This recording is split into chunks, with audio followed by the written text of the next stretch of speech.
اور جب آپ نہیں تو ایف بی آر کو یہ بتائیے سر، ایف بی آر کو اس کا ادراک نہیں ہے کیا؟ ان کو نہیں پتا کہ کیا ہو رہا ہے، کس طریقے سے اس کو مینج کیا جائے گا، بینکنگ سسٹم اس کو کیسے لے کر چلے گا، اسٹیک ہولڈر، اور پھر ایک جو کیوس پورا مچ جائے گا، اس کی کاسٹ کیا ہوگی؟ خود ایف بی آر کو اس کا نہیں پتا.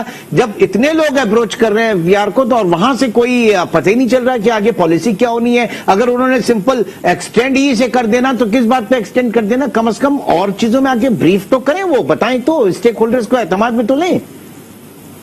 جی اس میں کوئی شک نہیں ہے. دیکھیں یہ وہی حال ہوگا جس طرح ہم ایک سسٹم کو لے کے آتے ہیں، جیسے ہم آئرس کو لے کے آئے اور آئرس کو بھگتتے ہوئے آج ہمیں 8 سال کا عرصہ تقریباً گزر گیا. آج بھی جب اس پہ ایک دن میں ورک لوڈ بڑھتا ہے تو آپ کا جو سسٹم ہے وہ کلیپس کر جاتا ہے. آپ نے پیچھے دیکھا جو ریٹرنز کے آخری دنوں میں کیا پوزیشن تھی، اس سے پہلے کیا ہوتا رہا، پچھلے سالوں میں کیا ہوتا رہا. دیکھیں ہمیں ہمیشہ جو پالیسیز ہیں ان کو سافٹ رکھ کے لوگوں کے ساتھ مشاورت سے آگے بڑھانا ہے. کیا آپ نے چیمبر آف کامرس اس کے ساتھ مشاورت کی؟ آپ نے تو کسی بھی اسٹیک ہولڈر کے ساتھ اس کی مشاورت نہیں کی ہے. اب جب یہ آگے آئے گا ہوگا کیا، جب یہ ڈیٹ شروع ہو جائے گی تو اس کے بعد ایک نیا سلسلہ شروع ہو جائے گا اسٹرائکس کا اور اسی طرح معاملات کا. جیسے آپ نے بھی پوائنٹ آف سیل والا ایشو دیکھ لیں، اس کے اوپر جو تاجر نہیں تو کیا حکومت کے لیے وہ کافی نہیں ہے؟ کیا اس وقت ایف بی آر کے لیے کافی نہیں ہے؟ تاجر جو کہ اس طریقے سے کارپوریٹ سیکٹر کے اندر نہیں ہے، ویل ڈاکیومنٹڈ نہیں ہے، ہم چاہتے ہیں کہ بالکل ہوں اور ان کے جو مسائل ہیں ان کو بھی حل ہو. وہ فیض آباد اگر دھرنا دیتے ہیں 26 اکتوبر کو جا کے، اس سے پہلے آپ کو یاد ہوگا کہ شبر زیدی جب چیئرمین آئے تھے، آئی ڈی کارڈ کا پرابلم تھا، تب حکومت کو جو ہے 2 اسٹیپس پیچھے ہٹنا پڑا تھا. تو آپ اس سیگمنٹ جو ہے اس کو بھی نہیں دیکھ رہے، پلس جو ویل ریگولیٹڈ سیکٹر ہے، ویل ڈاکیومنٹڈ سیکٹر ہے، ویل ٹیکس کمپلائنٹ سیکٹر ہے، اس کو بھی آپ نہیں دیکھ رہے. ہو کیا رہا پھر ایف بی آر میں؟ دیکھیں یہی تو آپ ہمارے سمجھنے کی ایک بات ہے عمران بھائی، کہ ہم نے ہمیشہ دیکھیں اسٹیٹ کا کام ہمیشہ اپنے جو بچے ہیں ان کو دیکھنا ہے. یہ جتنے ٹیکس پیئر ہیں اسٹیٹ کے بچے ہیں، تو دیکھیں ان کو دیکھنا گورنمنٹ کا فرض ہے. ان کے لیے جو پالیسیز بنانی ہے وہ ان کی مشاورت سے بنائیں، ان کو آگے لے کے چلیں.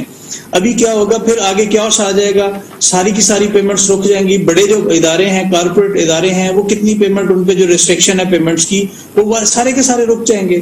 اور الٹیمیٹلی جب سرکولیشن آف منی رکے گا تو آپ کا ٹیکس کہاں سے ملے گا؟ اچھا اس کے ساتھ ایک اور بہت بڑا کیوس ہوگا، میں آپ کو بتاؤں.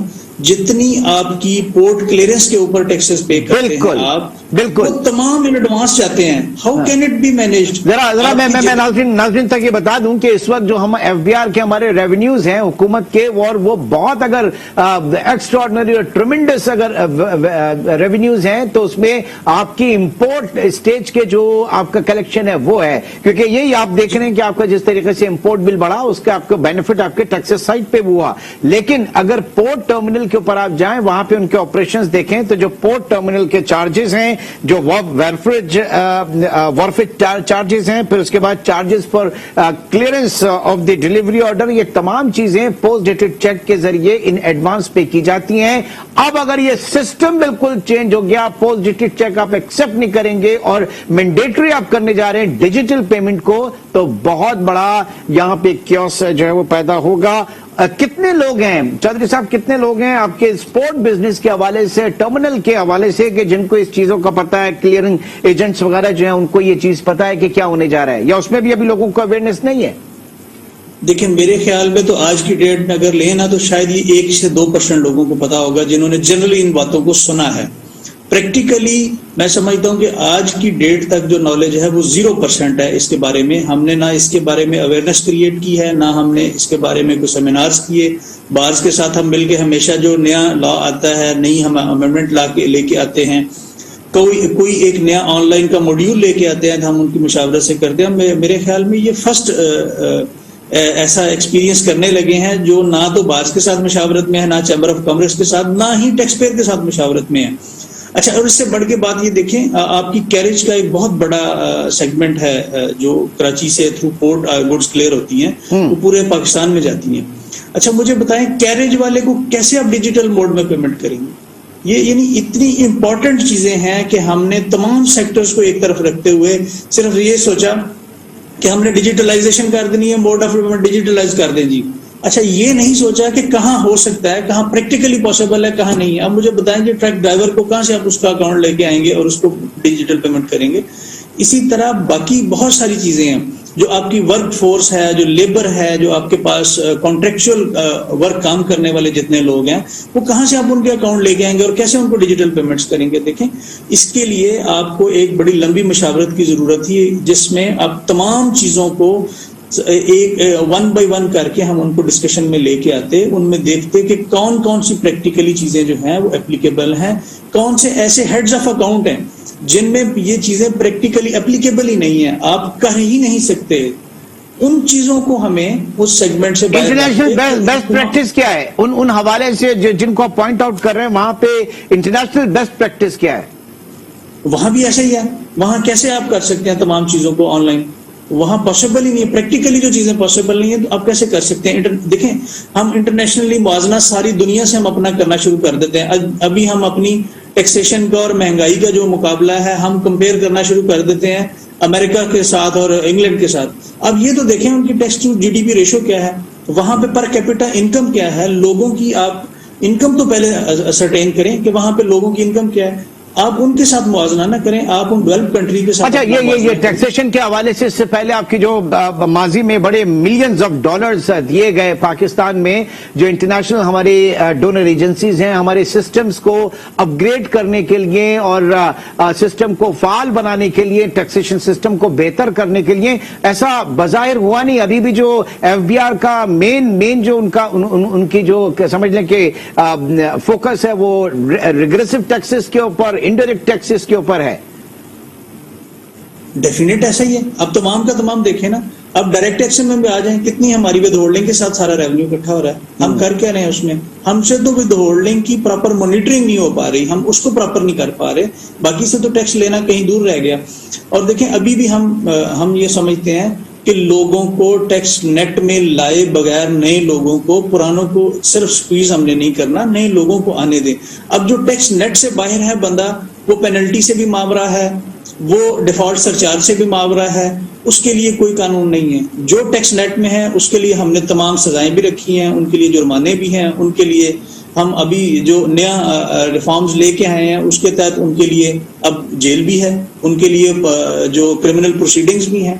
دیکھیں، ہمیں تمام چیزوں کو اس پیرائے سے دیکھنا ہے کہ ہم نے ڈسکریمنیشن کو ختم کرنا ہے، ٹھیک ہے، لوگوں کی جو ٹیکس پیئر کے بہتر یہ ہوتا کہ یہ پارلیمنٹ کے اندر جا کے ڈسکس ہوتا، پھر اس کے بعد جو ہے اسٹیک ہولڈر سے مشاورت کے بعد یہ چیز آتی، اور قوی امکان یہ ہے کہ اس کو ایکسٹینشن دی جائے گی، دے جانا چاہیے، اور ایک آلٹرنیٹ میتھڈ جو ہے اس کو لے کر چلے۔ بہت بہت شکریہ۔